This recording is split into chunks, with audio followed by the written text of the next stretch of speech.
This podcast is protected under the laws of the United States and other countries. Unauthorized duplication, distribution, or exhibition may result in civil liability, criminal prosecution, and the wrath of the tall man. Boy! Hey, let's talk about you, the ID10T community events at ID10T.com, like Russ Stevens, a.k.a. Cat Bus Russ, who has started a podcast called 90 for Chill, which Russ says is dedicated to movies with a runtime between 74 and 99 minutes, the time frame that I feel is ideal. Russ, I could not agree with you more. That is a fantastic idea. Russ goes on to say there are times you need a cinematic fix but don't have time for the latest Scorsese masterpiece or offering from a comic book universe. There's also times when you need a conclusion to prevent a binge costing you a whole night. My guest and I try to follow these guidelines as we chat up features that are definitely worth your time and are beyond easy to make time for. 90 for Chill, the podcast, can be found on all major podcast platforms at 90forchill.com, and that's spelling out 90, Ninety, 4 FOR, chill. So there you go. Thank you so much for sharing, Russ. Really great idea for a podcast. Events at ID10T.com for everyone else. Hello there. Welcome to this Rewind Wednesday episode of I Dig Crazy Flicks presents 90 for Chill, the podcast with Cat Bus Russ. I am your host, Cat Bus Russ. And as I was going through the archives of 90forchill.com, the podcast, I found that summer of 2022 may have been the summer of John Carpenter, as we had 3 episodes, 2 of them dedicated to They Live, and 1 of them dedicated to Big Trouble in Little China. And since I didn't come to this realization until I decided to settle in and come up with this Rewind Wednesday episode, I decided we're going to talk about Big Trouble in Little China first. I guess it makes sense chronologically, at least in terms of year of release. And the plan after that is to dedicate a Tuesday and a Thursday to the They Live conversation with Gregory Carl. As for the Big Trouble in Little China conversation, that was with frequent contributor Andrew Teedy, Couchman Bakes on TikTok, and George Marrero from the Not a Strong Start podcast. This was actually the first successful podcast where I had multiple guests on at the same time. There was a podcast dedicated to the movie Doom with Dwayne Johnson and Carl Urban, but one of the guests there kind of made that more of just a conversation instead of a dedication to movie observation. So thank you very much for such a great experience, George and Andrew. As for that Doom episode, I'm not going to probably ever bring it back in a rewind for the I Dig Crazy Flicks feed, but if you become a Patreon of I Dig Crazy Flicks, that's patreon.com/I Dig Crazy Flicks, you can gain access to the original Podbean episodes as I get them uploaded. At this time, Patreon subscriptions are only $3, so alongside the original Podbean feed, you get yourself a waterproof sticker. I put them on all my water bottles at work to promote my podcast. Just a suggestion. And a shout out on every episode as long as you're subscribed. So thank you, Tim Bates, for your support. You can also find him on episodes dedicated to 1989's Bloodsport in Space, Charles Band's Arena, and the horror comedy classic Night of the Demons. I'd like to also thank former AAW backstage personality, The Scoop Staley. And hey, Dad, thanks for the support. And when it comes to support, the best way to support the podcast is to actually come on and be a guest. You can do so by just sending an email to russthebus07@gmail.com. That's RUSSTHEBUS07@gmail.com. And just offer me a theme, a director, an actor. Probably the simplest thing to do would be a movie, as long as the topic is kind of out of touch with reality, dare I say bonkers. I'll happily give you time to speak about it. But if you have something a little more subtle, as long as it fits between 70 and 100 minutes, I think that'll be a great conversation as well.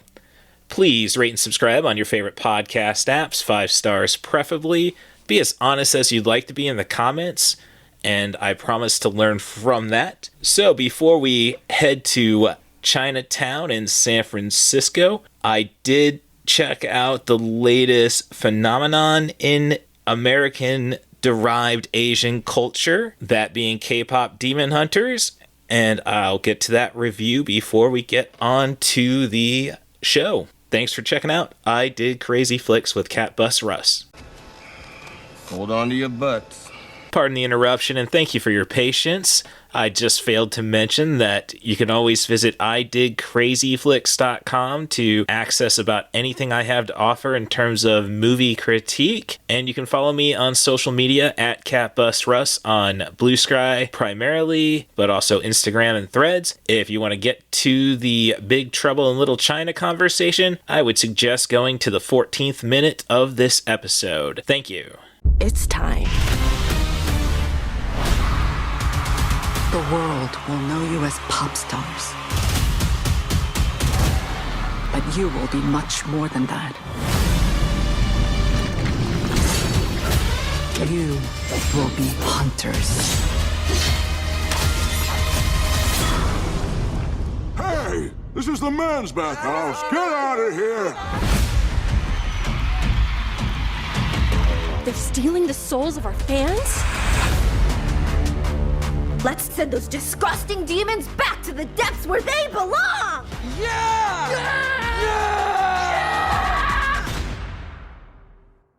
Yeah!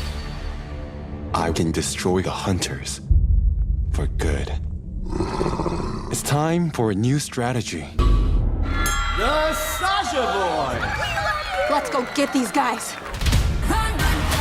I decided to dive into the latest family entertainment, dare I say Comic-Con trend, which is K-Pop Demon Hunters, a Netflix exclusive that Sony foolishly sold to them because right now I think the only thing that can sell records has to be pop music. So, tough for me to get behind the entire idea of K-Pop Demon Hunters and the fact that it's got to be catchy music everybody loves. And yeah, just not my type of attitude, dare I say. I mean, I had my New Kids on the Block moment. I'm not going to deny that.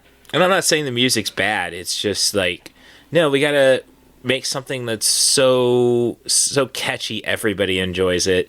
Essentially, it's really no difference than Taylor Swift, except, maybe I see a little more artistry in Swifties. I don't know. I keep myself away from it. Good on Travis Kelce, and I should listen to the song Wood, I guess. Oh, right.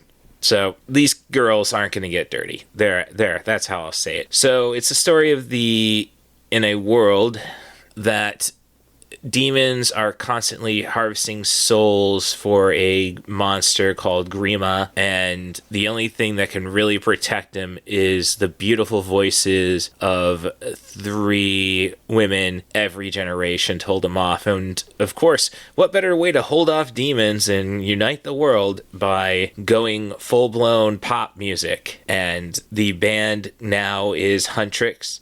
Demons are always trying to catch them, but they can make time besides singing at stadiums to go and hunt them down until the demons decide, well, why don't we come up with our own boy band to compete with that? Saja. One of the K-pop demon hunters, the lead singer, Rumi, she's actually half demon, and she's been told to hide that until they can finally rid the world of the rest of them. So it's a story of her just trying to come to terms with who she is, despite everybody telling the people who know, telling her not to, which is something I can vibe with. There you go.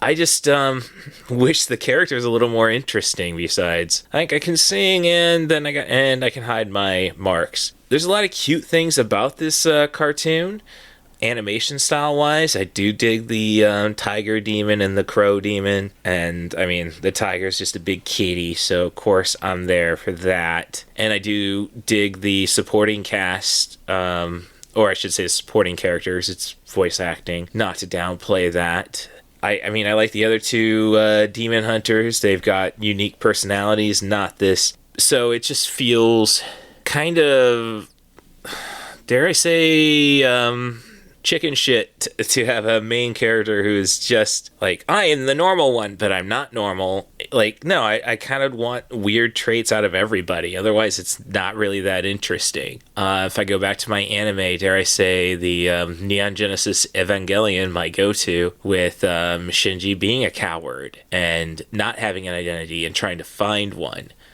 is a better journey. And you can say the same about the other characters in that series. I shouldn't be mixing up Americans capitalizing on Korean trends, because this is an American movie, not a Korean, then compare it to another nation and their trends. So there's a lot of fun bits in it, and the music's fine.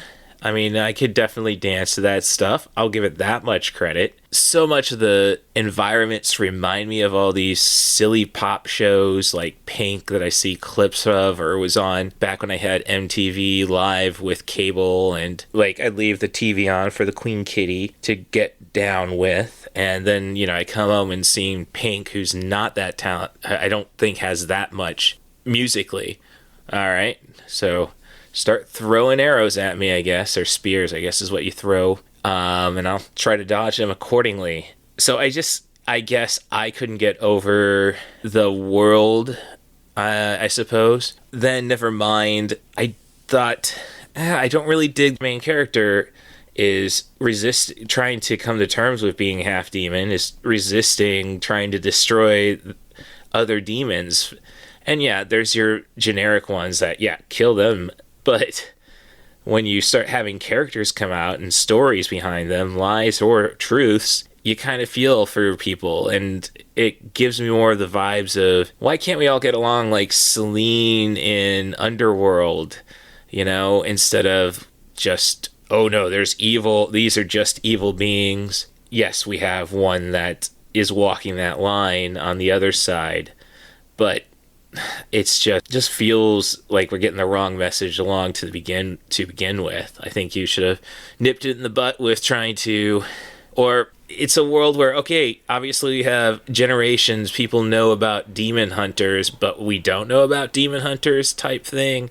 There's a lot of stuff that could have been done differently in this to make it a more interesting story. There are some fun animation bits, like the other two members of Huntrix dealing with their crushes with Saja, and it's just not a world for me, I guess, and I'm kind of disappointed because I really dug that tiger. But so I don't know if it misses the mark or I'm just out of touch, but I just by the point we have the grand finale, which should have been the grand finale, and it just gets very convoluted, I had to pause and like, come on. It's not a smart movie. I'm going to say that.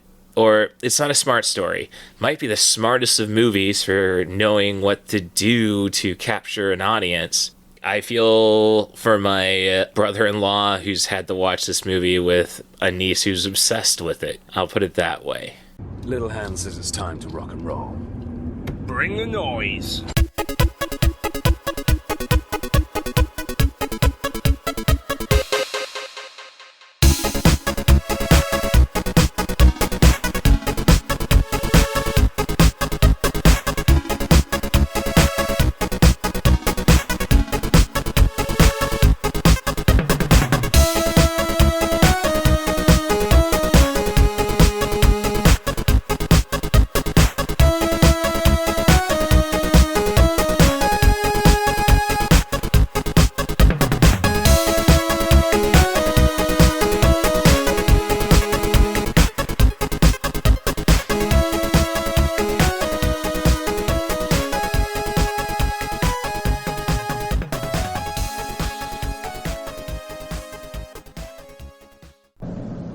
This is Jack Burton in the Pork Chop Express, and I'm talking to whoever's listening out there.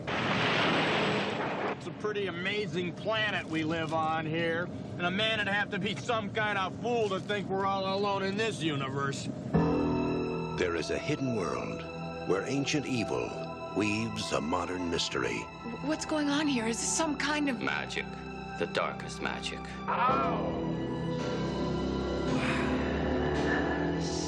They call it Little China. Finally, we shall bring order out of chaos.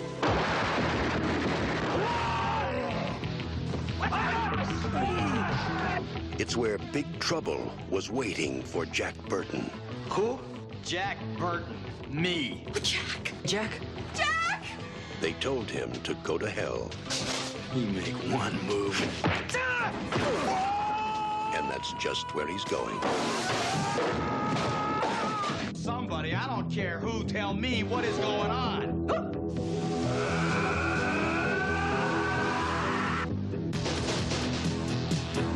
How are you gonna spring us? I have no idea. There are many mysteries, many unanswerable questions, even in a life as short as yours.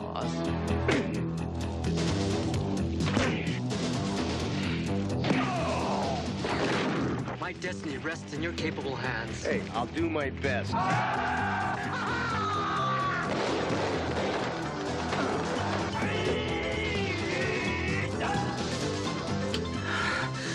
God, is this really happening?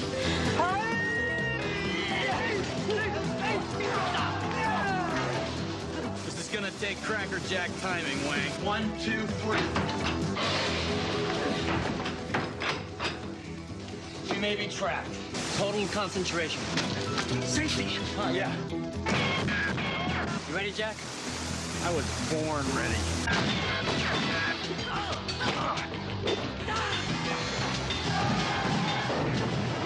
Way to go, Jack. Jack Burton's coming to rescue your summer. Hey, what more can a guy ask for? 20th Century Fox presents Kurt Russell in John Carpenter's Big Trouble in Little China. It's all in the reflexes.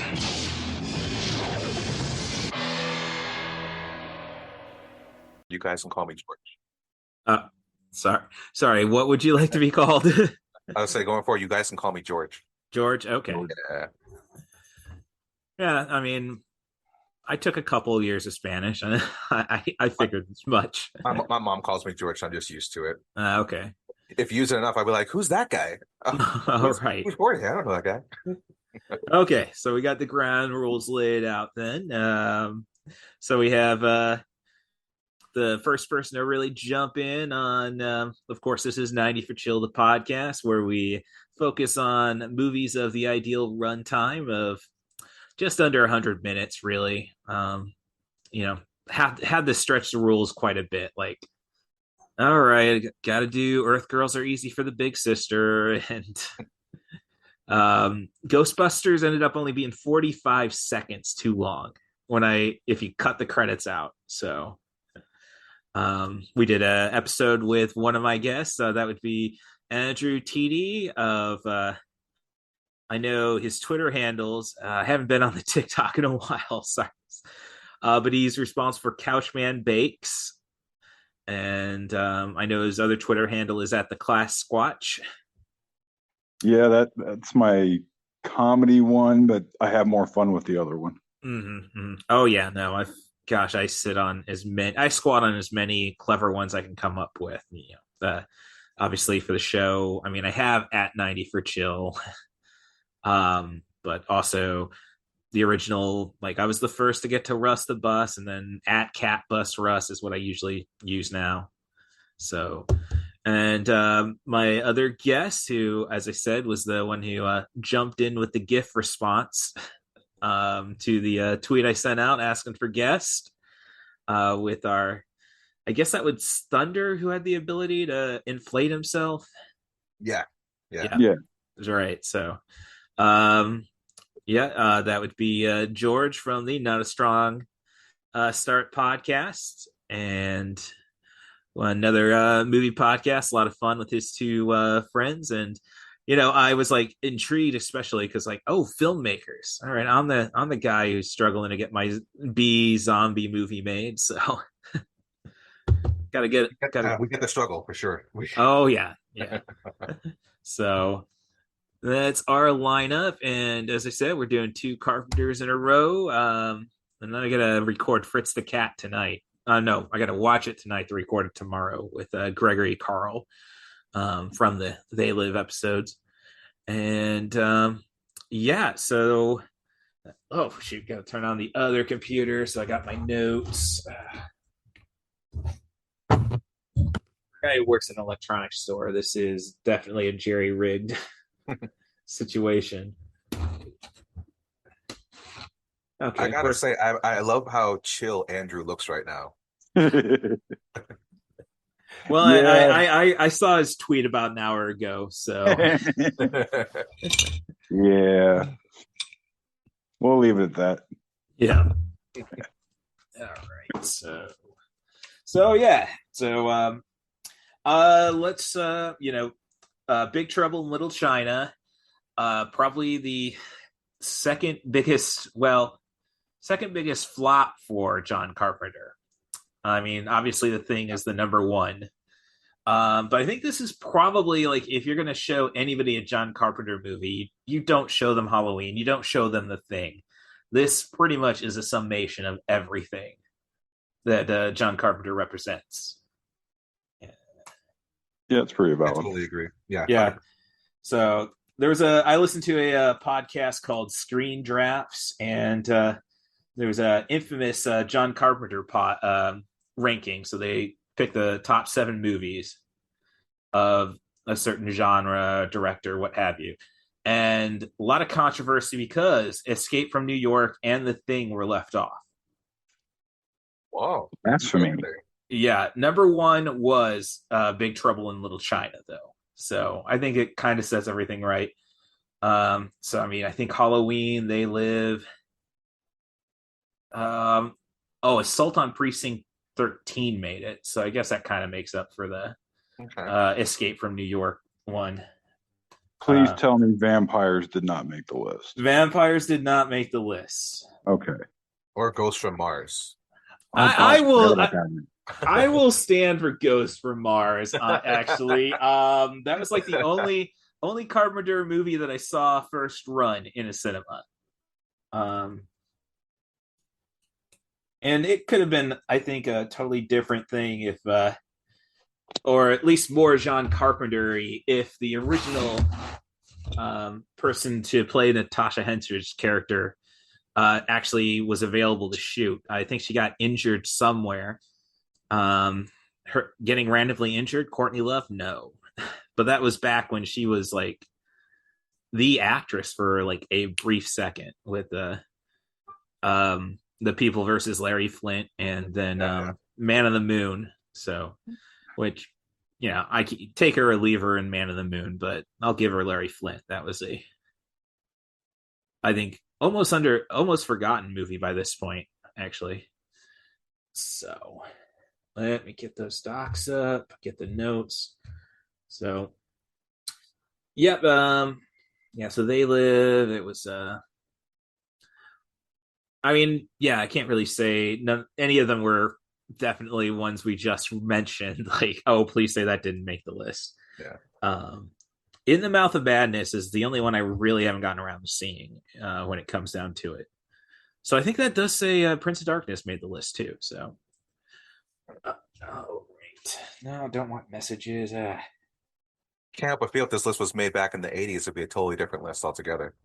Oh, well, I mean, let's see. Where, like, that makes me think of his 90s, and you had like Village of the Dam, Escape from LA, Memoirs of the Invisible Man. In the Mouth of Madness is probably his best 90s movies, I think, reputation wise. There we go. And recent documents. There we go. So, but as everybody says, this is probably Starman, of course, made the list. Yeah. But I can't say I've seen a John Carpenter movie I haven't liked. I mean, Vampires is just silly and overblown. I think that actually speaks to John Carpenter's limitations as a director. I mean, if you watch the action in his movies, he's just got the camera there. It's very, and I've compared it recently to Kevin Smith's style. Like, put the camera there. I know what I want in the frame, and what do you mean cut? That, and he had the unenviable task of trying to contain James Woods. Oh, I'm not talking just about Vampires, but honestly, a lot of the massacre scene where all of our favorite cameos pretty much get wiped out. I think there's Kari Haruyuki Fukawa is just cut in half, and honestly, it's like the last fun James Woods that we ever got.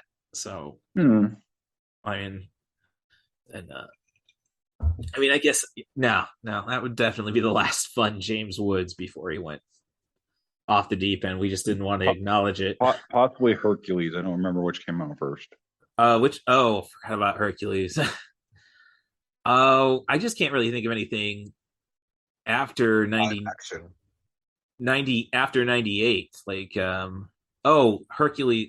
For a second there I thought, oh gosh, that sounds like he'd pop up in one of those bad Hercules movies that came out in the late noughties with Dwayne Johnson, or what I think it was the other one. I can't. Kellen Lutz. Kellen Lutz, and definitely. I mean, I wouldn't have been surprised if he ended up in the Johnny Nitro / Impact / Mundo / Elite Hercules movie. But I'll stand by John Hennigan's B movie he did on his own, which was Boone the Bounty Hunter. Yeah, that was fun.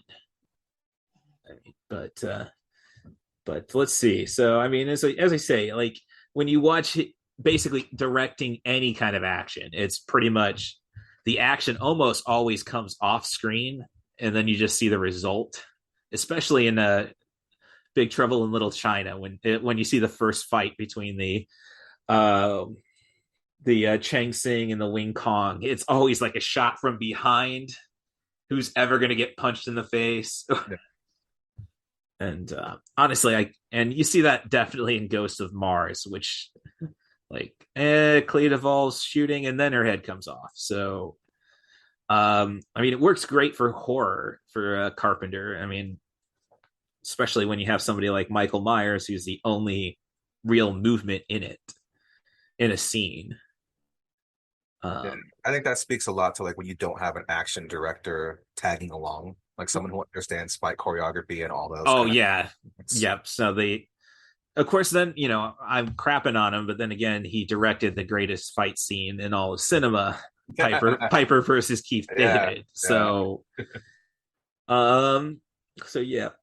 So, and not to hold it against Carpenter, because I said this is a classic. I mean, one of the best '80s movies. I'll go and throw that out there. But I guess it comes back to Carpenter knows what is very protective of his stories. So he's the only guy who can do, again, bringing back to Kevin Smith. It's like, yeah, they're not great directors, but they give you such a great story. You just want to see that. And the director just serves as the guide. So yeah, he definitely has a vision. Yes. Right, exactly. So, but Big Trouble in Little China, it's a movie, if you haven't seen it, what the hell? What are you doing with your life? Right. You've only had like 36 years. What's wrong with y'all? Right. I would say but it was a bomb in 86. I think Carpenter's probably most profitable movie. I think maybe it may have ended up being Vampires. I know that They Live did open at #1 for its weekend, but it's just the blockbuster stuff and what have you. Carpenter was never going to make a blockbuster, and I think you would say Vampires is the closest thing he ever did to that format. But so it's the story of Jack Burton, the guy who drives the Pork Chop Express, visiting his friend Wang in Chinatown, and then gets stuck in a ancient Chinese conspiracy. Haven't we all been there? You're drinking with your buddies, gambling one night. Next thing you know, you're fighting an ancient Chinese demigod. Oh, I've had enough fights with crazy girls. I mean, that's that's standard for our area. Yeah, I mean, I guess it's Midwest. I mean, what else is there to do? um, so Out yeah, tipping and crazy chicks. mhm. Yeah. As long as you don't mix them, I think you're all right. Mm. At the same, I mean, mix the two things at the same time. Right. No, you want a girl who's ready to tip a cow. Well, yeah. You just don't want to be crazy when they're right. You don't want her to tip you. Right. Right. If a girl can tip a cow, that's the kind you bring home to stepmom. See, I do that. I like. There was I was harassed once at work, like, oh, and a ranch sauce at this place. And it's like, I don't like ranch. Are you even from the Midwest? Like, no, so my dad's from Buffalo, New York. Like, we didn't. They invented they invented buffalo wings. They didn't think of how to make it palatable. So basically, Jack Burton, what the hell, as he would say, is going to help his best friend get his girlfriend from the demon / entrepreneur David Lopan, who is cursed to live as an old man and is basically looking for a wife with green eyes to marry and sacrifice to get his flesh back. Turns out to be a bad idea for him. But, when you're facing the most incompetent action hero, I think, in all of cinema, until you get Key and Peele and Keanu. I would argue that him and Snake Plissken is probably the worst action hero, and that Jack Burton was more substantial than he was. Only I can see that argument, because Jack Burton actually does some things that actually help. Like, he actually kills Lopan. Spoiler. Well, even though it's a cheap kill, he still kills him. While you look at Escape from New York, he doesn't actually do anything. He's always just lucky that things happen. Right, but you can at least trust him with a submachine to use a submachine gun correctly. Just because he knocked himself out with it doesn't mean that he's not a competent action hero. Yeah, well, but then it goes back. He could get knocked out. Yeah, but then you had the entire bit where he knocks himself out shooting a concrete ceiling, and then, but the first time he ever got a hold of the submachine gun, the safety zone. And that Jack Burton is just full of shit. First time you plugged a guy. Well, I love how in the special features for the Blu-ray, Carpenter and Kurt Russell even say, like, this is a movie told from the sidekick's point of view, when the main hero is actually Wang. It's Buddy Wang, but we're just telling it from the view of the marketable action star. Yeah.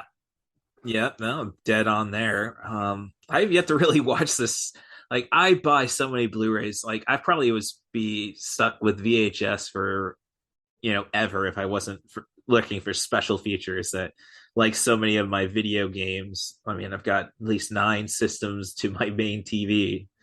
And, oh yeah, there's got to be at least 10 games I've never even gotten around to playing for each of them that I own. But I have it. I don't, I might need this. Digital hoarding is probably going to end up being worse than physical hoarding. So there's, but I'm just saying with Snake, no, Snake doesn't really want to do anything anyhow, though. Like, if he didn't get tricked into getting the explosives put into his neck in the first movie, yeah, he wouldn't have done anything. Well, he would have. That doesn't make him an incompetent action hero. That just makes him a lazy one. No, that's fair. Yeah. So, now that we're talking about Snake, Escape from L.A., like, that's fun camp, but I think it kind of misses the grindhouse feel, though, of the original. I don't think until Rodriguez and Tarantino came out with Grindhouse did anybody try to capture that. Just go to the cheap, like, we want to make it look cheap and gritty. Yeah, But they knew exactly what they're doing. They wanted to pay homage to those films. Right. And there's been a lot of good Grindhouse-esque movies since the Grindhouse. But again, the Grindhouse was a bomb. But if you were lucky enough to go see that in a theater, I was, yeah. Oh god, the trailers, the double feature feel of it, it was so good. Yeah. All right, so now I got the movie playing in my peripheral right now, just so I can definitely get an out at some point. Okay, now they're starting to sing "Big Trouble in Little China," which I just watched the music video for, and it's like for a second there I thought, well, is that Carpenter doing the main? And it is. But, the low voice, that's him, yeah. Yeah, but the high voice, I thought, like, I can see Carpenter doing that, and I just associate Kurt Russell since he played Elvis. Like, surely he's going to go and do something like that. Also directed by Carpenter. Yeah. Oh, yeah. That was the first flick they ever worked on together. Yeah. Right. Yeah, just before what I think it was Used Cars was the first movie that Kurt Russell really got to become Kurt Russell.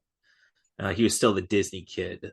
Yeah, another Kurt Russell and flop, and going from Disney movies to Used Car was like Elizabeth Berkley going from Saved by the Bell to Showgirls. Yeah. Oh, which I don't know. Really, was it that big of a jump? I mean, you got Michael McKean and. Well, going from doing Disney movies for the better part of 15, 20 years to, nudity, very vulgar language, very crass, very sexist. Yeah. It was a big departure from, The Fox and the Hound. Well, The Fox and the Hound was after Used Cars. True. That was his return to Disney. Yeah. And I guess then it's Sky High. And then he did. Yeah, there's that one. Yeah. I've heard good things about it. I've never watched it. It's a decent family movie. Yeah, exactly. For a family, it's entertaining. Yeah. And then, honestly, though, he's like Tarantino's kind of shaped him into the new Western hero, I think, at least with Django. And then you'd go, not Django, I'm sorry, Hateful Eight. Hateful Eight. But then, Bone Tomahawk was the same year, so I guess you can't really say. Well, he had already had an affinity for Western. He had done Tombstone. Yeah. So even this movie of Big Trouble in Little China, they kind of talk about it. Oh, in their commentary of like how this was meant to be a Western. Yeah. Yeah. Yeah. I mean, if you take this same setting and put it in like 1880s San Francisco, Chinatown, it would work. Yeah. Oh yeah. It's like, who has my horse? I got to get my horse back. Right. Yeah. Yeah. Replace Peterbilt or Freightliner, whichever one it was. It was a Freightliner. I worked at a truck stop for 6 years, so it's you got to get your vehicle straight in front of the truck drivers. Still better to deal with them than college kids. But word. Yeah. They're a little more desperate though. I don't know how many times I got calls like, okay, so are you gay? Bye. Like, okay, so you notice we don't have lot lizards, I suppose. But so I do find it interesting. This movie does open with the conclusion first. Well, that was another thing going back to the whole, Kurt Russell being the sidekick. The execs wanted Carpenter to add that scene in to make Jack look like more of the hero. If you listen to Victor Wong's speech, he's like, he's a hero. We are in great debt to him. Yeah. It's basically saying like, ignore the next 90 minutes. Yeah, I didn't think about it like that. That's why I documented it and brought it up. Yeah, a lot of meetings with the execs where there's like, I told anything heroic at all in this whole movie. Well, I told my coworker we were both leaving at the same time today, and he's been meaning to get on the show, and like, we're doing Big Trouble in Little China. And then I walk him back, and he says, Kim Cattrall. They didn't want Kim Cattrall. They wanted some rock star to play Gracie Law, because they didn't want no, she's just a bimbo. She's Lassie. So to be fair, most of us owe our puberty to that scene. Yeah. Yeah, which one ages us, and I remember being 5 years old and watching Porky's with my dad. oh, And I'm just like, that's a woman right there. Your father raised you right. nah. No, nothing else. I know that much. Well, my parents followed the MPAA until I think it was Batman, and we talked about it in the Caddyshack, the Caddyshack, um, and Meatballs episode that my parents pretty much not until 1989 was like when Batman came out. My mom said, screw it, I'm taking my kids to see a PG-13 rated movie. I can remember being 5 and my dad bringing home this tape called Barbarella. Well, yeah. And watching the opening credits. It's a striptease, yeah. About 5-year-old me that I did not know about. That happened with the MPAA was a lot weirder then. Like, well, yeah, I mean, you didn't get your first PG-13 movie till after what, Gremlins? Yeah, Gremlins and Temple of Doom. Yeah. Thank you, Steven Spielberg. Yeah, it was so needless to say, I wasn't going to see Big Trouble in 1986. I'm being 6 years old at that time. And I didn't really hear about Big Trouble in Little China until I was about 5th grade or so.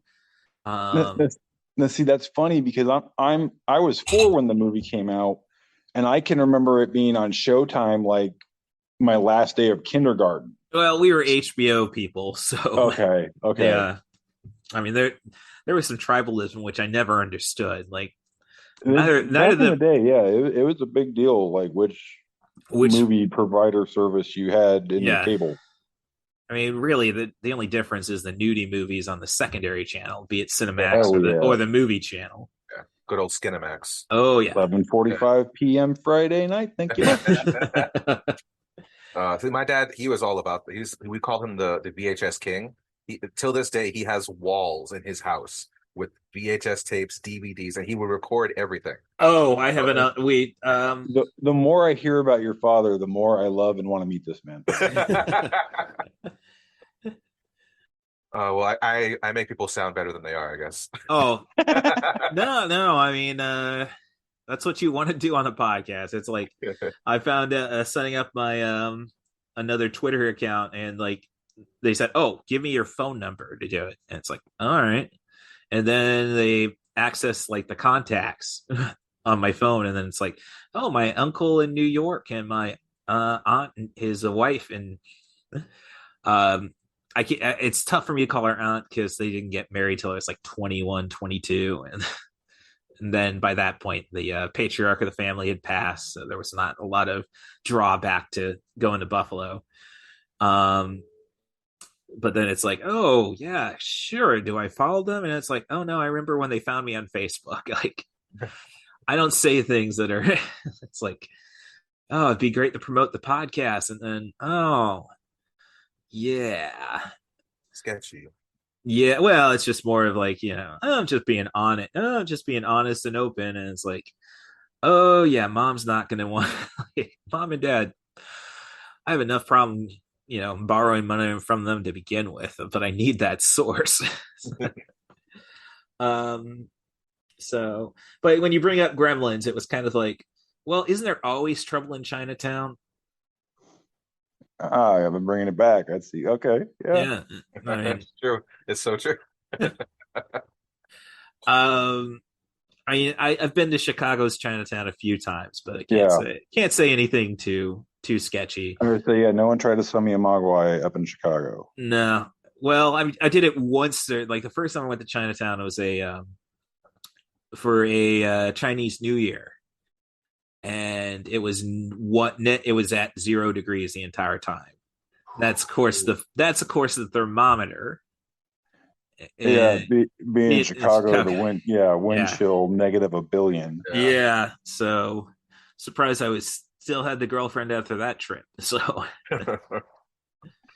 like, oh, why didn't we go to like I was studying Mandarin at the time, so you get a woman cold, that's pretty much all she wrote, folks. Yeah. Oh, didn't even think about it because I mean, my girlfriend would love doing podcasts in 80-degree rooms, I guess. My ex-girl, my most recent ex. Um, so, and something that surprises me though, I mean, I know Dennis Dune is technically the supporter. I mean, as you said, we're telling the story of the sidekick, but it's his story. But he had a hell of a 1985 to 1987. Like, I'm surprised he wasn't. I mean, the mid '80s were decent to him. Yeah, I'm surprised like you couldn't spin that. I mean, what does BD Wong have that he doesn't? Like, don't get me wrong. Love me some BD Wong. BD Wong's my favorite part of the Law and Order drinking game. Oh, okay. I have not played that one. But Oh, don't do it. Alcohol poisoning abound. There's a movie that I gotta rewatch, and I watch pretty often, so I don't know why I haven't taken the time to. Does the movie end? Does this narrative end before the credits, so I can go and bend the rules of the show? Men of War, Dolph Lundgren movie, 1994, I think it was. Because I think that was after Universal Soldier. Yeah, Kano is the guy who plays Kano. Colin. Something like he only really had Kano. He gets I think half digested in Deep Rising. The movie that was setting us up for the Mummy trilogy. I think that's Scott Summers or something like that. Not Scott. No, that's Cyclops. I say no ruby quartz sunglasses on set. Thank you. Yeah, so it's like I don't know, he had hell of a run. I mean, had Year of the Dragon in 85 with Mickey Rourke, when Mickey Rourke was at his peak. Was the man. Yeah. Big Trouble in Little China, Prince of Darkness, obviously. And then Last Emperor, a Best Picture winner. It's like, and he'll get a TV guest spot every now and then. It's like, I don't know, maybe he needed Al Pacino from Once Upon a Time in Hollywood to tell him, give him the Italy speech and like, oh gosh, go to Hong Kong. And then talking about the action again, I got noted the very eclectic firearm selection. It's like they, yeah. It's like something you'd imagine it'd be like an Ed Wood movie where they're stealing the monster. They just break into a soundstage, grab whatever guns were laying around. Whatever you fit in the bag, take it. There's that theory, or maybe we just go with this is whatever these dudes could get. They're resourceful dudes, so this is their arsenal. They all don't need the latest AK. Like he's got one that's good enough. Yeah, but then a Tommy gun like is shown right after that guy. There's a reason that Thompson was used for so long, sir. It definitely felt like everyone had a unique gun. It's so true. Yeah. You didn't see the same gun twice, really. No. Yeah. I mean, even it wasn't a simple gun. Like you didn't see a guy with like a 38 snub nose. You saw a guy with the 44 mag Dirty Harry. Yeah. Yes. Make you feel like Dirty Harry. Yeah. And even like when Egg Shen has his projectile moment, he has a freaking it looked like a pipe bomb with a crystal. Yeah. Crystal bazooka. Yeah. Yeah. So, let's see. I already covered that. I think this does have the best rule of all action movies. I think we should all follow is that cops have better things to do than to get killed. Yes. And since you brought that up, let's talk about that for a second. Can we safely say that Jack Burton might be one of the most quotable movie characters of the 80s? Oh, yes. Yes. I mean that opening scene in the semi alone, as a guy who was raised by truckers and has worked at many truck stops, you know how many times I've heard those speeches on the CBs at 2 a.m. Oh, I see. I was by the time turn of the century, like everybody was like, no, I'm not buying a radio. I got a cell phone. So that was so I missed that element. Oh gosh. of the trucking industry. But yeah, like I said, he's got some of the best one-liners. All on the reflexes. Is the checks, the checks check in the is in the mail. Rock the pillars of shook the pillars of heaven. Yeah, another one. No, I noted a bunch of them. Like, yeah, I remember being young. Like, I wanted to emulate him. The bravado ad. It's like I want to be that guy. That's who I want to. I might not always win, but I don't care. I'm gonna feel like a winner every day. And I'm gonna have the last word. I'm gonna have that one liner that everyone's gonna remember. Yeah. And an epic mullet. Oh, I guess that the question is Riggs or Kurt Russell. Burton. Yeah. Ooh, it's tough. It's funny you mentioned that because just the other day I was very elevated. And for some reason, I was picturing a lot of the scenes from the first Lethal Weapon, but I was replacing Mel Gibson in my mind with Kurt Russell, and it worked. Oh, I could definitely see that. That's funny though. Like my B movie zombie screenplay that like I was writing like independent wrestling, stories about my wrestling as scripts, and then I went to a bunch of B movie double features. I am saying B movie is very polite. These are no budget movies. And it's like, well, shit, I got enough friends. I in the wrestling business. Like, I'll write my zombie movie and we'll do it that way. And like, I wanted to pay homage to Tarantino. So it's like, okay, I got to open the movie with just this people sitting around a table bullshitting. So it's not like a Virgin.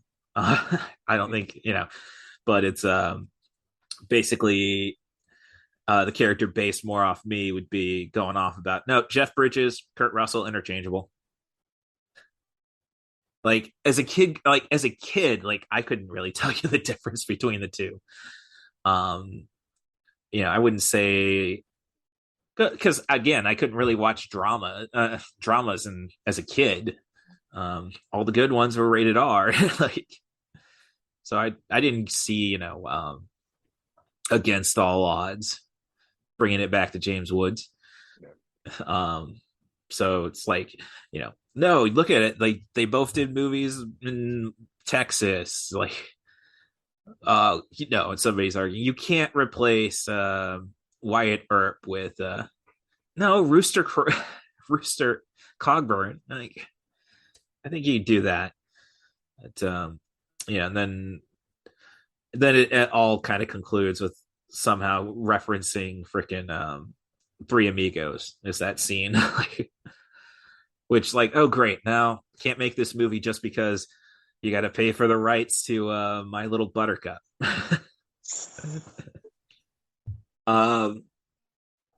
Yeah, but now Kurt Russell definitely has more of a Hollywood appeal, I guess, than Jeff Bridges. Well, then again, like Bridges doing this movie though, I can't. No, I will give you humility. The humility that you have to have to be Jack Burton. There's not many actors I feel who could pull that off. Well, I think Flynn from Tron is not that far removed from Kurt Russell. I mean, I can see the parallels. There's for sure, but there's a genius to him too, though. Yeah. I mean, let's face it, love Jack Burton, dude's a meathead. Yeah. Yeah. And you were talking about who else could play that character.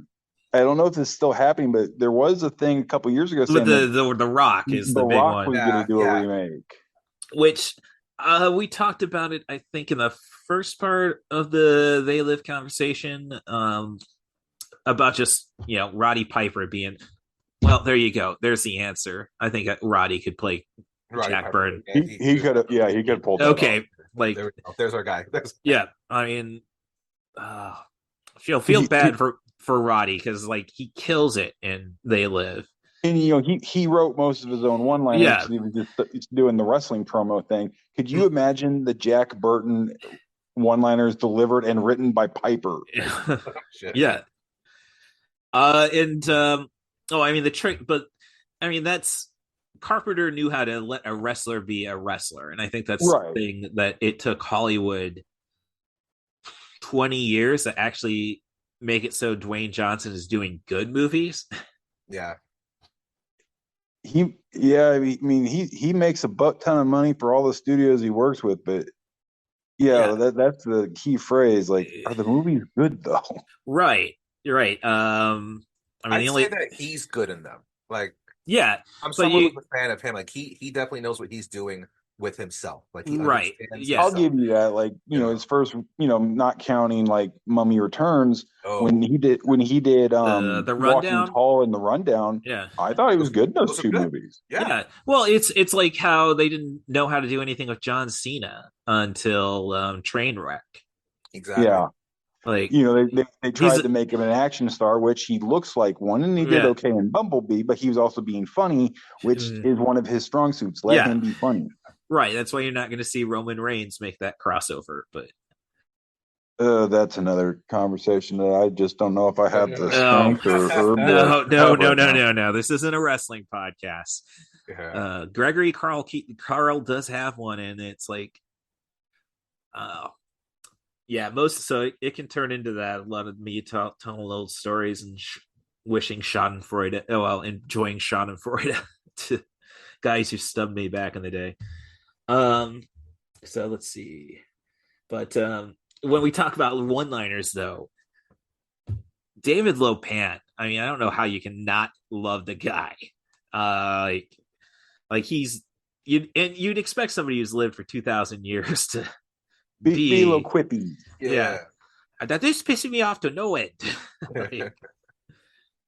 James Hong, I mean, it sucks that we don't have Victor Wong anymore, but James Hong showed up in Turning Red, so it's good to. And then never mind Wayne's World 2. He's the reason to see that movie, honestly. Yeah, I can give you that. Yeah, I wouldn't watch those two films anymore, but I probably would go back to that just for him. Yeah. A funny thing with James Wong, I randomly, one of the great things my dad has handed over to me. We were watching a movie he recorded, and then another movie played right after that, and it ended up being one of those kind of Skinemax films from like back in the day. And it was James Wong was in it, and he was like this mobster dude who ran this brothel who would get girls. It was called China Girl. Oh, okay. And it sounds familiar. Like courtesans and everything. Yeah. It felt like he still had that Lopan-ness about him. Mm-hmm. And it felt like it's like, what if Lopan ran a brothel? And it's just like, he kind of did. I mean, he had to have been taking something from the White Tiger. But and then you think about he says flat out to Burton, there have been others, but you know the trials, the trials and tribulations of women. But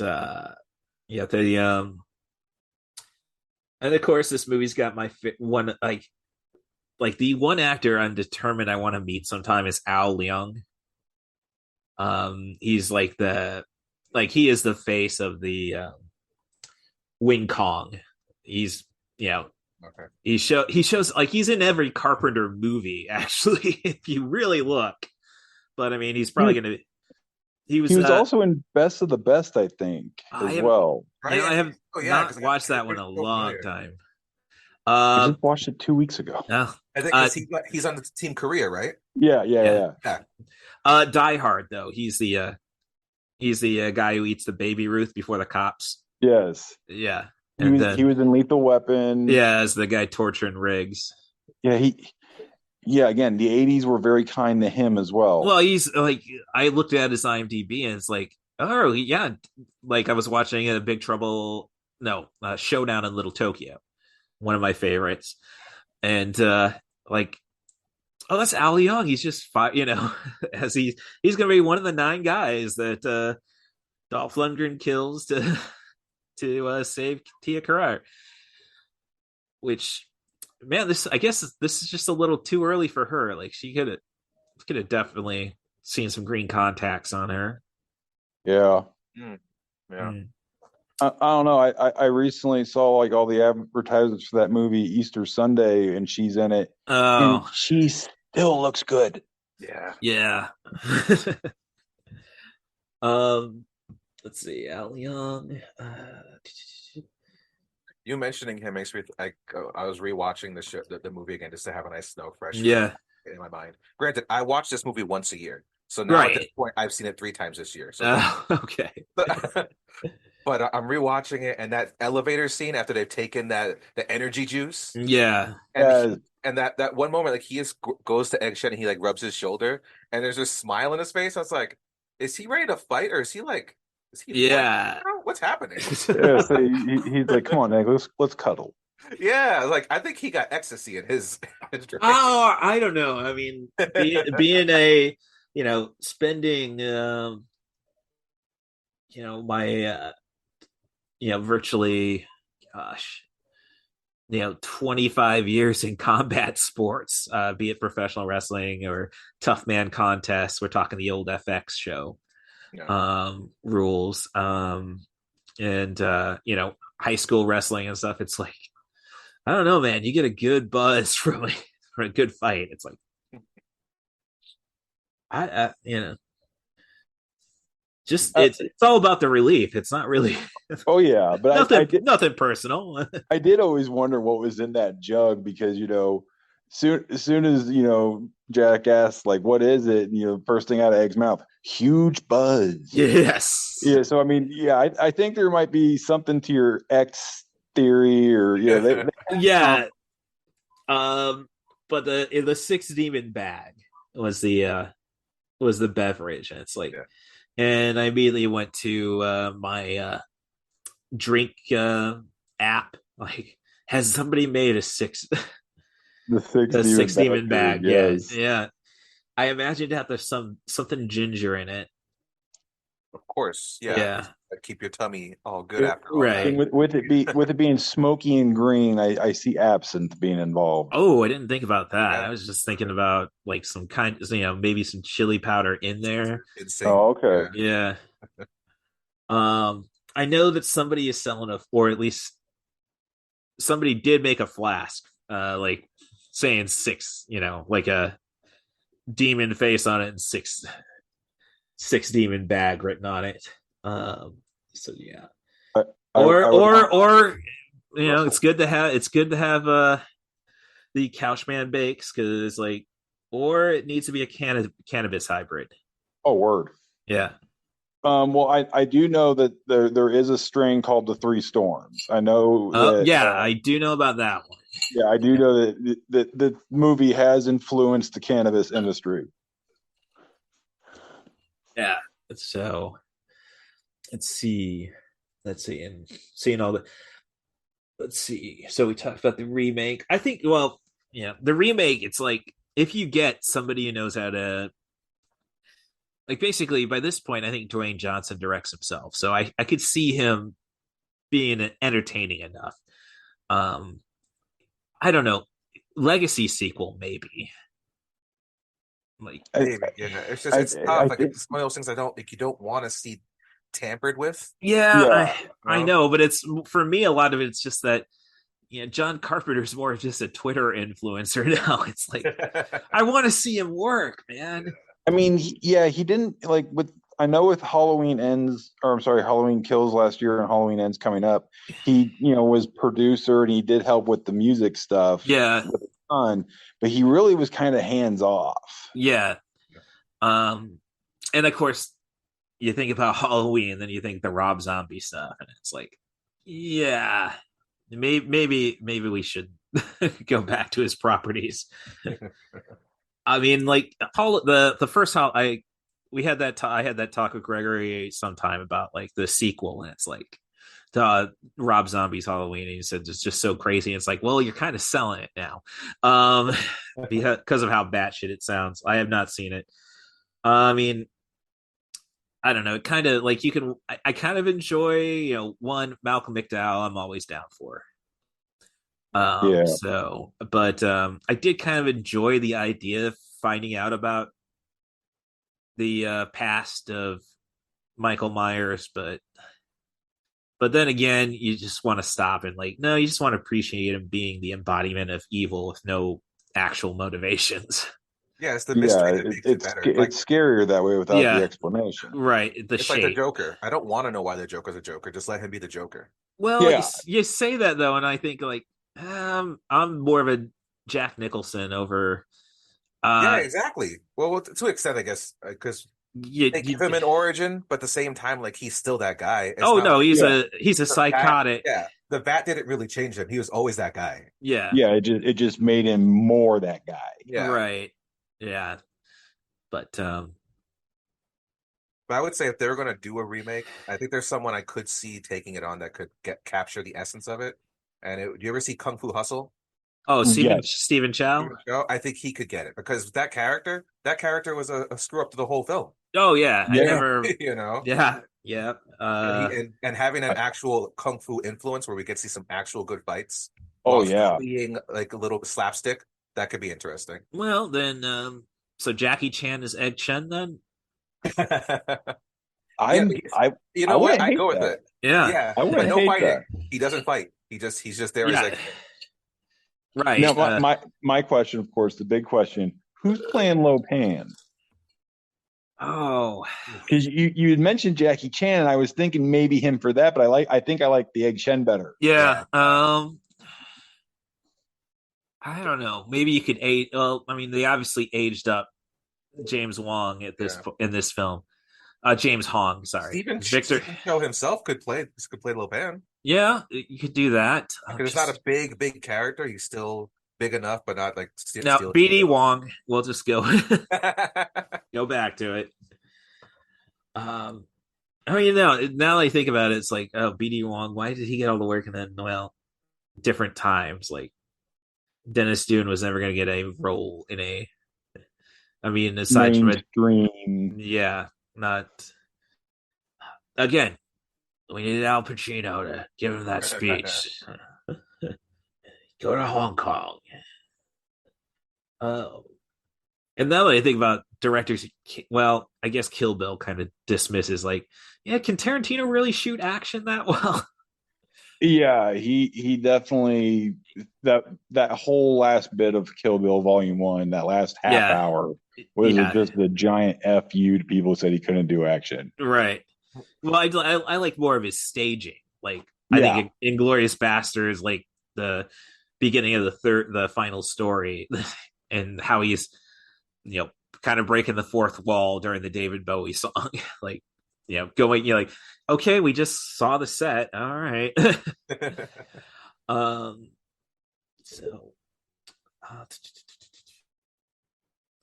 Another great quote: "The Chinese have a lot of hells."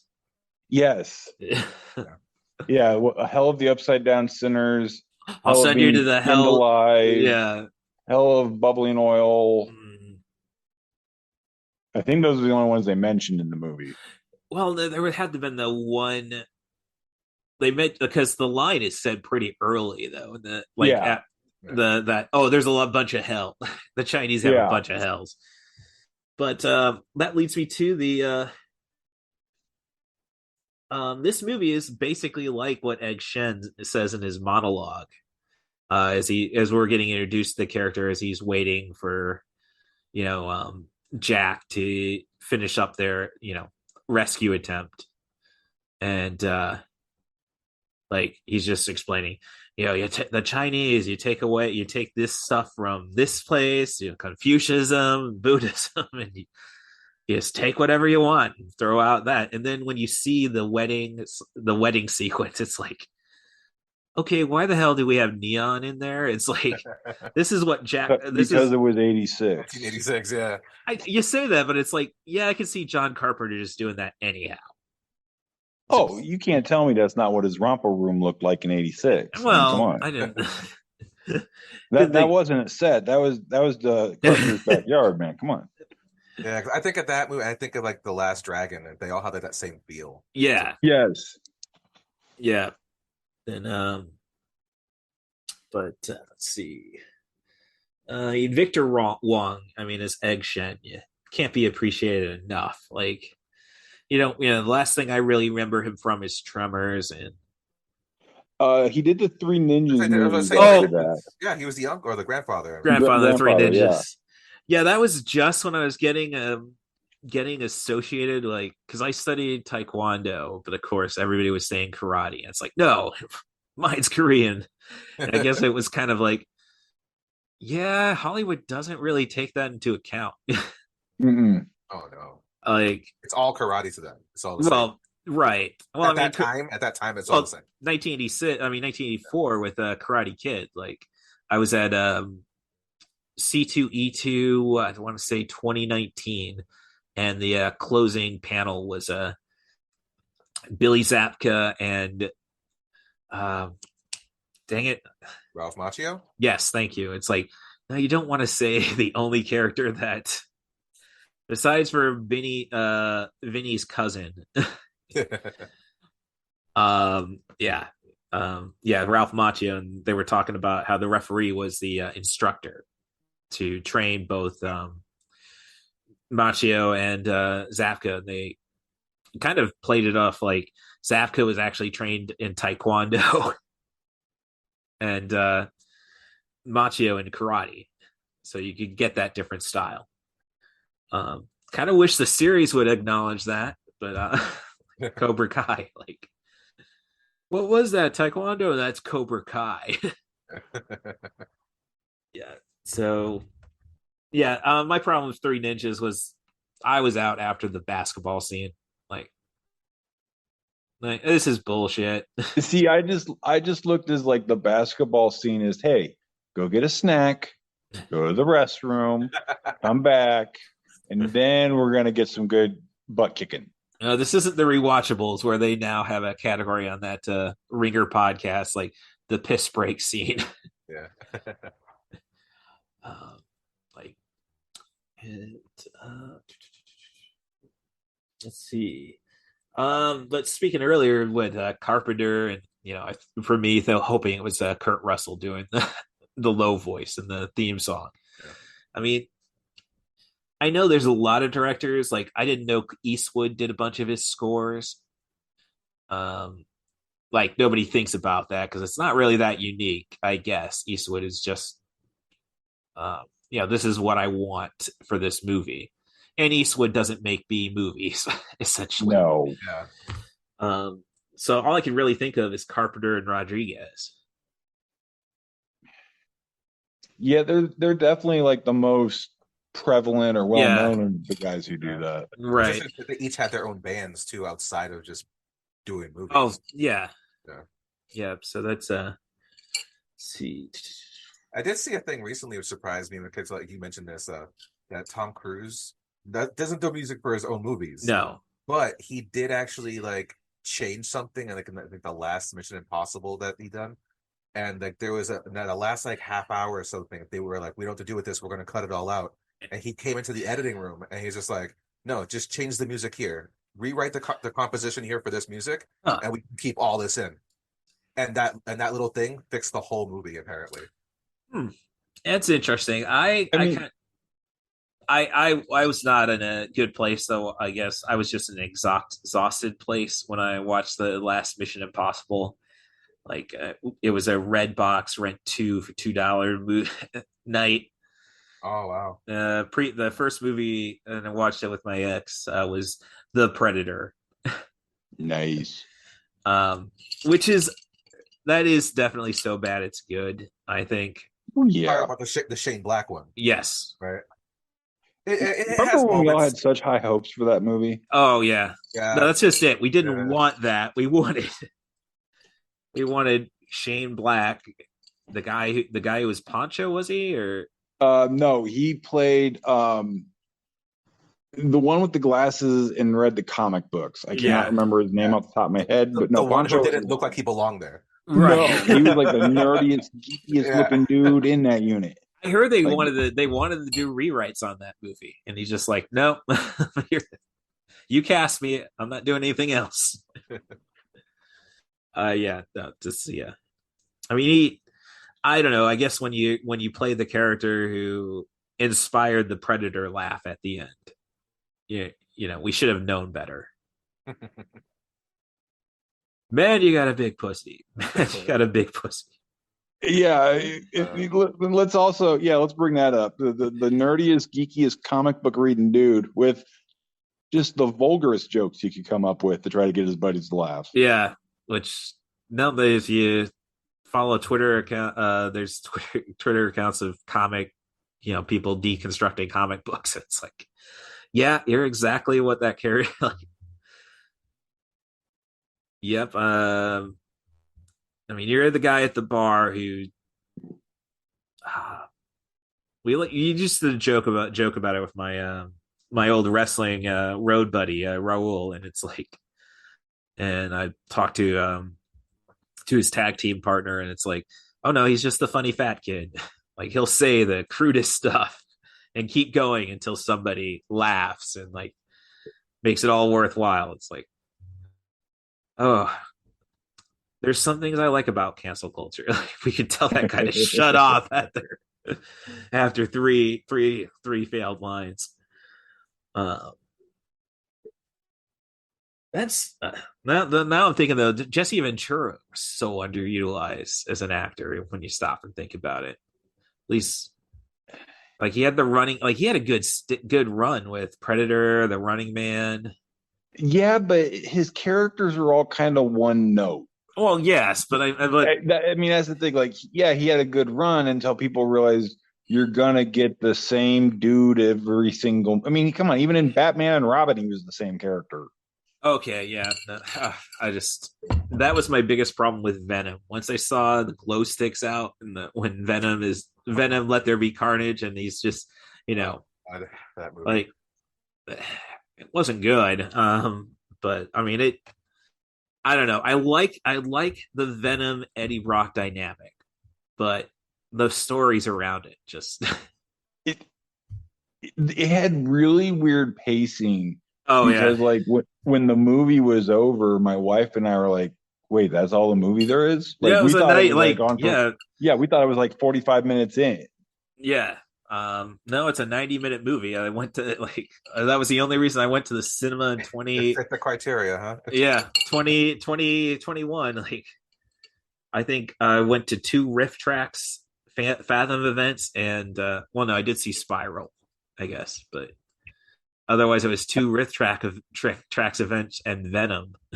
Like, the only reason we even saw that movie, we went to the drive-in to see it last year, and they were playing. Speaking of John Carpenter, they were playing the original Halloween right after it. Yeah. So yeah, I was like, I want to watch that shit in the drive-in. So that'll be cool as hell. Yeah. It's so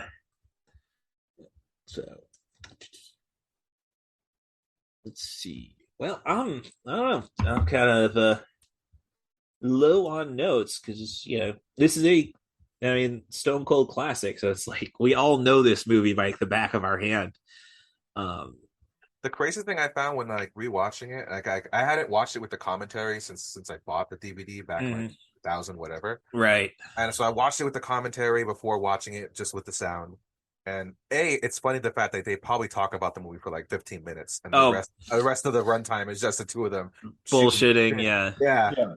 But I thought it was interesting they brought the fact that the movie was like a $10 million funded movie. They had $3 million for promotions, and yet there was no promotion really put out there for this movie. It's like the $3 million company didn't really want to even push this thing. Yeah, $3 million in '86. That's a lot of money. Yeah. I mean, $10 million. That was just your average movie budget. I mean, that's still in the high. Well, it's still in the high side for back then. I mean, I hate Titanic just because it said, "Yeah, let's make a movie over $100 million." That's one of many reasons not like that movie. Yeah. Oh, I mean, it's not it. I mean, it's. I don't know. The only reason I really hated Titanic when it was out, and I acknowledge, brilliantly directed movie. I mean, the script is George Lucas. Is that what inspired the Attack of the Clones script? What James Cameron was doing in Titanic? I hope not. Well, I don't know. At least we can blame somebody else besides George Lucas. So it's Lucas. I don't remember Leonardo DiCaprio bitching about sand and everything. Leo, that's okay, but that's the difference. I don't know. Now you're asking me like, could I see like Leo was about the right age for Anakin Skywalker, maybe a couple years too I old. think he was considered for it. Oh, geez, like well, that was a weird. Well, I don't know. That was a weird time. Like, I guess he went for the after the beach. It was kind of like, Well, like he was considered for it. Like Colin Hanks was considered for it. well, no. Oh gosh, that would have been awful. And I like Colin Hanks. um, but then again, like you can't. How do we excuse Natalie Portman, like one of the great actresses of the generation? Yeah. Which was something I was watching like a What Culture video, and they were talking about legacy sequels, and it's like we need Matilda the Professional. You know what? I always expected that movie to be made though, and I same. I would have been Same. for it. Yeah, Right. I don't know though. It's like you got to find somebody to make up the hole left by Gary Oldman. I mean, that's one of Oldman's greatest performances. Yeah, it is. And that's saying something because not a lot of bad performances on his list. No, not when you stop and think about it. Yeah, I mean, maybe Tim Roth. Like, I really want to see an unhinged Tim Roth at some point. I think we got some stuff early before he got into back when the Brit Pack came out. There was teases of unhinged in oh crap, Tarantino movie. He played Mr. He was Mr. Pink. Dogs? No, he was Mr. Orange in Reservoir Dogs. Reservoir Dogs. Yeah, that's the movie. Yeah, but the character himself was an act. Like which kind of, like I said, leads to the unhinged part of it. He's doing the cop thing. He's undercover. Yeah, but I mean that explains more of like. I mean, his most unhinged moment is honestly telling Mr. White that he was the rat. Like, no, you could have though in a Tarantino film. If that can't be your most unhinged moment, then when is? Like, Tarantino had to do it with. Madsen cutting off the ear. Oh yeah, I mean he didn't have the spot. It wasn't his place to. Yeah.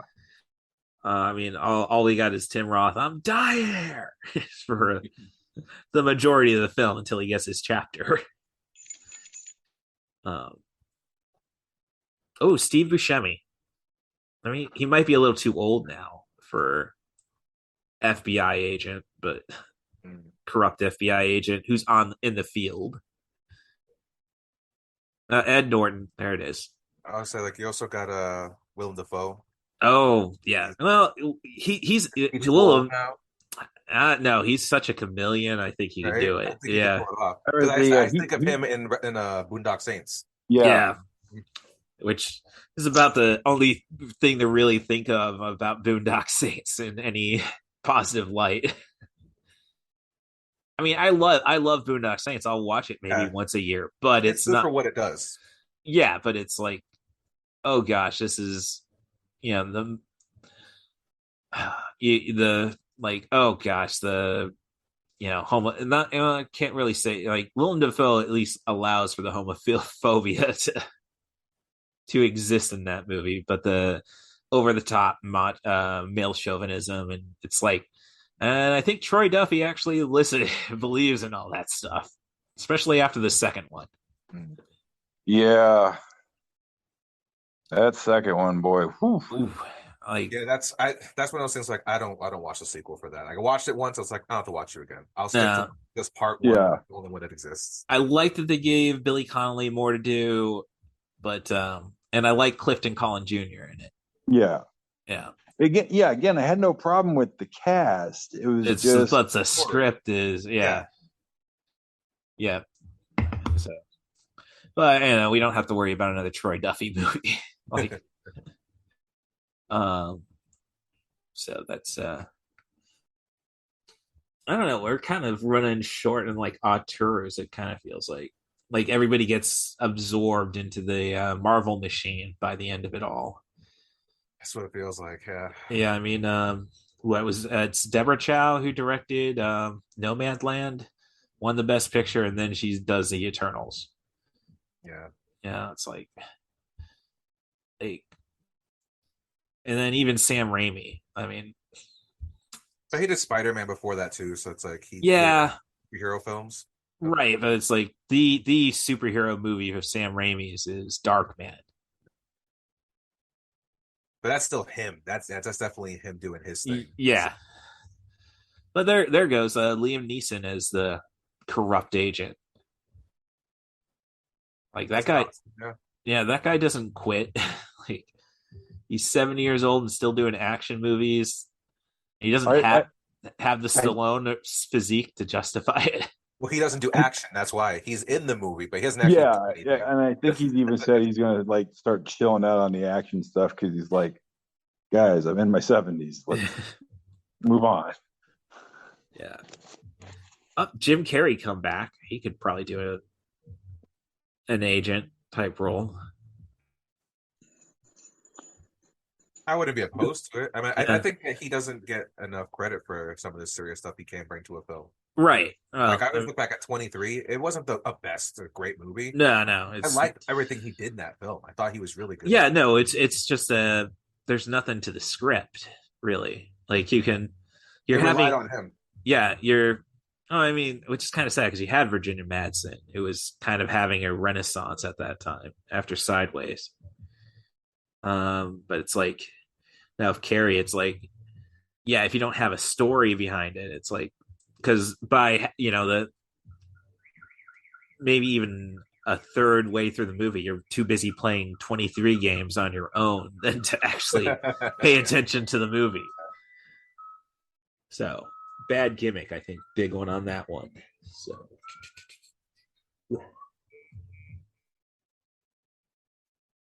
yeah, so I mean we addressed remakes. We got all the best quotes in there, I think. I think there's the fact that this movie covers so many genres. Oh yeah, no. Well, one, it's based on a Western script. Now. Yeah, and you got the mystery, the mysticism. Yeah, no. It kind of makes me further hate Shanghai Noon. There's so many reasons to hate Shanghai Noon. Yeah. Well, I like Jackie Chan. I can't fully get behind that movie. No. There's moments, but that's it. Yeah. I mean, at least it was better than Shanghai Nights. I don't know. By that point, it's kind of like my opinion on actual true story. I had a wrestling show in Chicago, and I don't know, may have inadvertently cockblocked Billy Corgan from Scarlet Bordeaux. She's talking her up, and I somehow slip into the conversation. We get into an argument over Hangover versus Hangover 2. Okay. Yeah, so it's like I'm saying I didn't really like The Hangover. I thought it was just all juvenile, and then like Hangover 2. Okay, you took it to the next level. Like that's what you did. My mom loved The Hangover. Hated Hangover 2 because come on, it was disgusting. Well, where else are you gonna go with that? Yeah, you just got to wrap up everything you already did. Right. So all those kind of movies and you make sequels. Right, but I was just saying, as long as if you get that kind of response, though, I think you've nailed it. And then, but Todd Phillips, kind of I don't know what to say about him, honestly. I mean, Joker is worth a watch just for Joaquin Phoenix, but is it really anything else to that movie? I'm not for it, honestly. Yeah, it's a weird thing because I like everyone that's in it. Oh yeah, no, I mean, get ready because you're getting a musical sequel with Lady Gaga as Harley Quinn, baby. I think that's the only way. Again, that's the only way you can take it, though. Like there shouldn't be a sequel. I think we can all agree upon that. But for me, I kind of have this thing where like it's also just hard having these villain movies. That rely on the superhero. Like you can't, in my opinion, you can't have Venom without Spider-Man. You can't have Joker without Batman. They there's a reason they complete each other. Like they make one another. Mm-hmm. Oh, I mean, well, you get that in The Boys, like especially the third season, where it is like Homelander and Butcher are just the you know The yin to the yang. Exactly. Yeah. Well, I mean, okay. Well, Butcher's not a hateful person. He's just an asshole. Yeah, and he was made that way more. Yeah. By, not just because his dad, but everything that happened with Homelander. Yeah. Yeah. If Homelander didn't screw up his life, he may have been a better person. Right. He might have had a kid. Yeah, and that'll be interesting the fourth season because I figure you got to conclude. I mean, if you gotta clock on Butcher's expiration date now. Yeah, and now they're bringing in Jeffrey Dean Morgan. Yes. Oh no, they always find a way to draw you in for the. Like they didn't really do anything too big for the second season, at least in casting. But but then it's like the first season's so good, you want to see what happens next. And after the second season, it's like, okay, now let's make sure people keep coming back.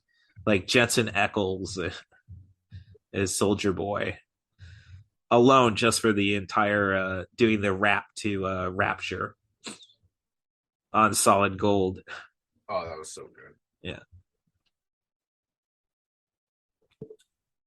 So, as I say, I got the movie in my peripheral. That's why I'm still bullshitting. Like, we're not. Where's it we're at not right now? What scene are we on? They are just entering the wedding. Ah. Yeah. So we're at the climax. Right. I gotta say that scene right there. So in that moment, they're gonna have the battle, and you'll have Wang versus Rain. Yeah. I remember being a kid and watching that scene, and I thought it was so cool how it felt like I was watching a live action anime because you had like those lines in the background. Yeah, the blurry background. Yeah, doing too much in the time it would take to jump from here to here. Yeah, yeah. Well, that's kind of the. I guess it's really an homage to who's the stunt coordinator / director, Woon Ping. I mean, the guy who really created Wire Fu. Yeah. Yeah. I mean, Hong Kong before that was just basically throw Jackie Chan off some shit. And even he had some wire work, but never to that effect. Never really flying around. Right. So it's like. Yeah, it was more of a safety wire to keep him from completely jumping over this thing. Yeah, exactly. Unless it was like here or there. Yeah, unless it was just two guys going at it, with their awesome kung fu. It was very much the same kind of shots that Carpenter does in this movie. Like again, the behind the back of who's ever going to get punched in the face, just like Enter the Dragon, the first time you really get to see the villain get punched. You just like it's almost like, and so you just knocked the head off a dummy. Oh shoot. Okay. I'm trying to think. Black Mask. Yeah, you're right. The Wu Ping Yen is the one. Crouching Tiger, Hidden Dragon. Yeah, exactly. But it's kind of fun now that now in action movies though that we're getting to it's almost full circle, the Hong Kong influence. Like this is like if you didn't have great martial artists in your Hong Kong movie, it was pretty much frame the shot to make the aftermath look cool. Yeah. Like it's like especially with the guy who they break the ankle of early in the first fight. Yes. Yeah. Or the guy who gets his head smushed between two buildings. Yeah. And then it's like now we got to the point where we're back to just have awesome people fighting each other, like with John Wick, Atomic Blonde to a lesser extent, like up close, personal. Honestly, I don't know. Now I'm just thinking, oh, come on, 2023, get around here. I want to see John Wick 4. Yeah, I'm kind of surprised with that whole film series. Like, it's one of those things I wouldn't have expected to last as long as it has and actually get kind of better with each one.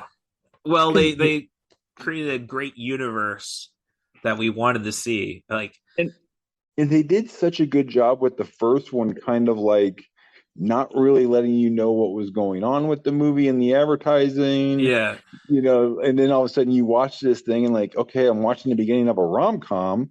And then next thing I know, he's beating up his garage floor. Oh shit, everyone dies. yeah, it's oh, and the sense of humor in it, which reminds me again about how incompetent Jack Burton is. The entire, he's about to throw his knife at Lopan during the the video game sequence. Did I miss it already? Oh yes, when they're fighting and Lopan's doing his little yeah, with his coke nail. Yes, the magical Atari. I always called that as a kid. My mom called this the Game Boy moment. Yeah. Yes. It's like, okay, I'm gonna be the green guy, you be the purple guy, and here we go.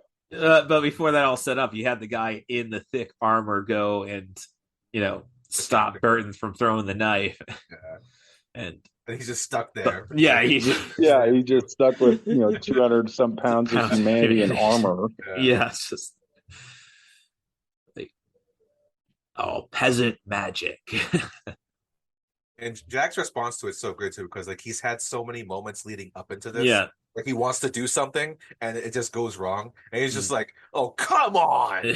Well, even here in a few moments when he will go after Lopan, he'll throw the knife, and Lopan doesn't even do anything classy. Like he barely moves his head like a quarter totally of an missed inch. the throw. Yeah, he barely moves the dodge it. Like, come on. Which is what I love is that his love interest, quote unquote, Kim Cattrall's on the side. Gracie Law, she's looking at him like, come on, dude. Really? Yeah. Really? And at the end, she still wants to be with him. Right. Yeah, like she sees him at his worst. Yeah, she sees him as a screw up. He does very little of like actual benefit to the story. And then she's looking at him like he's the greatest thing since sliced bread or Betty White. Well, Wang is married now, essentially. Yeah. So she can't go after him. Right. And Kim Cattrall's buddy, the reporter Margot, she like that hooks up with Eddie. So, yeah. So really, like Gracie Law's options were Jack Burton or Egg Shen. Yo, Egg Shen got money though. He got business. I'm ready to say, he owns that whole block now. Yeah. Very rich man. Yeah. And he seems like he has toys, so that could help. Oh yeah, no. I mean, dude's an entrepreneur, hard worker. He's got the tour, he's got the bus. I mean, if it's a sugar daddy situation, it's a sugar daddy situation. Oh yeah, Egg Shen's gonna win that every time. Yeah. Yeah, I can't knock him. So after watching this, it's kind of like I've been meaning to revisit Masters of the Universe, primarily just like there's a part of me like I was a He-Man kid growing up. We all were. Yeah. This is like I think the first movie I left like that's not what I expected. Yeah, it's like I wanted to apologize to my dad for him having to take us to that movie. But it's like I see the orange guy, the monster, who just randomly shows up. Yes. Okay. Yeah, it's like Beastman. Right, exactly. It's like did they? Masters of the Universe is a canon movie. It's like, did they just steal the the suit for the Beastman that they wasted in about 10 minutes? Which again goes back to They Live. Like I opened the second part of the conversation with Gregory Carl with him saying, "Is that a freaking EKG?" Yeah, I remember hearing that. The PKE meter. Yeah. Let's see. But they balanced the one ripoff monster with like the Sentinel with like all the eyes and stuff. Yeah. That you can't. I mean that was an acid trip dream or something right there to come up with that thing. And then he's licking his wounds with his With tongue, the eyeball which tongue. Yeah.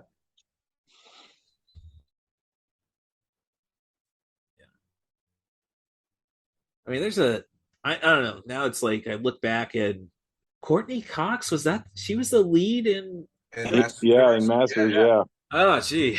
I think she did that right after the Springsteen video. Well, I think Family Ties.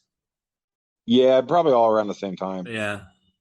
Like, I think Dancing in the Dark was 84. Yeah, it had to have been in the midst of Family Ties because, of course, they couldn't get. That was the entire reason why Michael J. Fox was not immediately Marty McFly.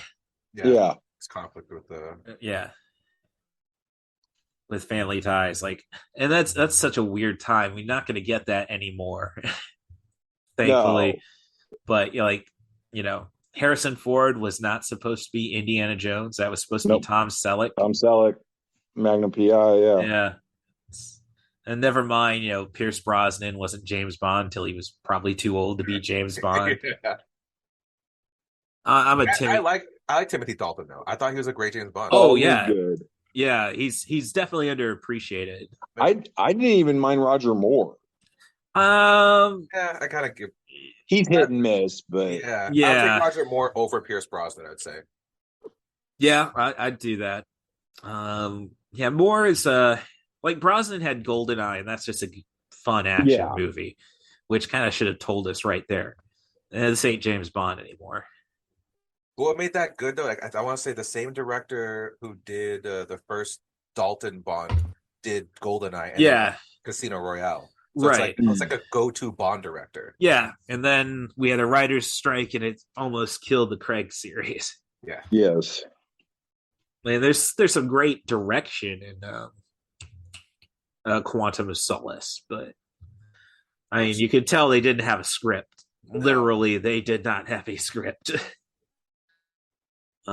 There's some bad pacing in the movie right there too. Yeah, well, that and I swear half the direction for that movie was be British. yeah. It's like, this is the first great English Bond you have because Connery is Scottish. Yeah, Lazenby Australian. Yeah, Brosnan Irish. Timothy Dalton. You'd say English, but was born in Wales. Yeah, he's Welsh. And then Moore was English, but he was way too old to be Bond when he was Bond. That's before he was like, oh my God, I'm the same age as Tanya Roberts' mother when he's shooting A View to a Kill. Which, I don't know. I really want to like A View to the Kill just because of Christopher Walken. I mean, Grace Jones is great in it. Well, yeah, I mean, it's Grace Jones. Yeah, I'm a firm fan of Conan the Destroyer. Right. Yeah. It's a sloppy movie all the time. Do you think she knows she was in that movie?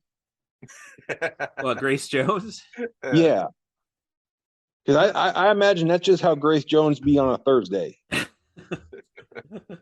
They did a sketch on A Living Color.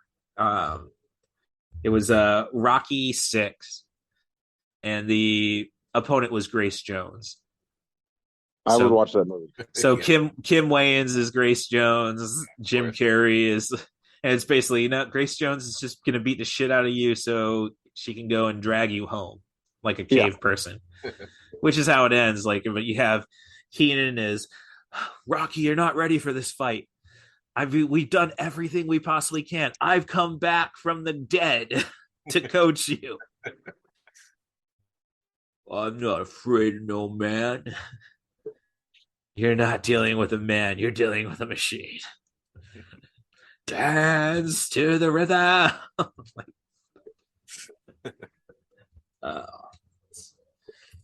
Honestly, that is the one thing now that I think about it. This movie is missing. We don't have a black character.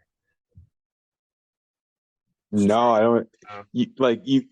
Maybe during that opening Chinatown montage, you might see something. Yeah, there is nobody. Yeah, there's no one with a line. Yeah. I mean, Okay, you go back. Well, I guess there wasn't any black people in none come to mind in freaking Prince of Darkness. I think there is. It's just nothing like sticking out. Yeah. I mean, Background, when Keith David is your go-to black guy, I mean, because not that there's anything wrong with that. No. All those Carpenter No, movies. we had that on the They Live movie, They Live podcast. It's like, gosh, Keith David, like, what Gargoyles is his primary starring role. Yeah. Like, yeah, I can't think of anything where he's the main guy. Yeah, I know he came up in the theater scene, but it's like, I mean, I don't think he that and voicing Spawn in the cartoon again, voice acting, yeah. It's like, yeah, he's definitely underutilized. You probably, well, I don't know if anything could have saved the Spawn live action movie, but better editing, possibly. Better special effects. Because Michael J. White often talks about that, the fact that the movie they shot is not the movie that was edited. Yeah. I mean, Martin Sheen's, and that's just sad. Michael J. White does his best because he's still pretty, like, nobody ever really coached Michael J. White into becoming an actor. No. He went from kickboxing to Toxic Avenger 2. And, like, man, it's one for guys in that movie. Sure. Yeah. And then it's like his first thing I really saw him in was Universal Soldier: The Return. Yeah, that was so bad. That's a movie meant for Mystery Science Theater 3000 bad. I would totally watch that episode. Yeah, because there's things I want to like about, like, that's the most painful kind of movie, is the ones that there's things you want to like about it. Yeah. Like, especially like for him, he's a good martial artist. For yeah. I mean, you could believe a fight between him and Van Damme. Yeah. Like, but yeah, it's I have not seen any. Well, no, I've seen all the Van Damme sequels or reboots of Universal Soldier, and those are all right. But I think close to the first one. No, it doesn't have the humor. Like, they're very gritty, and like, no, half the fun was, again, person thrown into a new time. Yeah.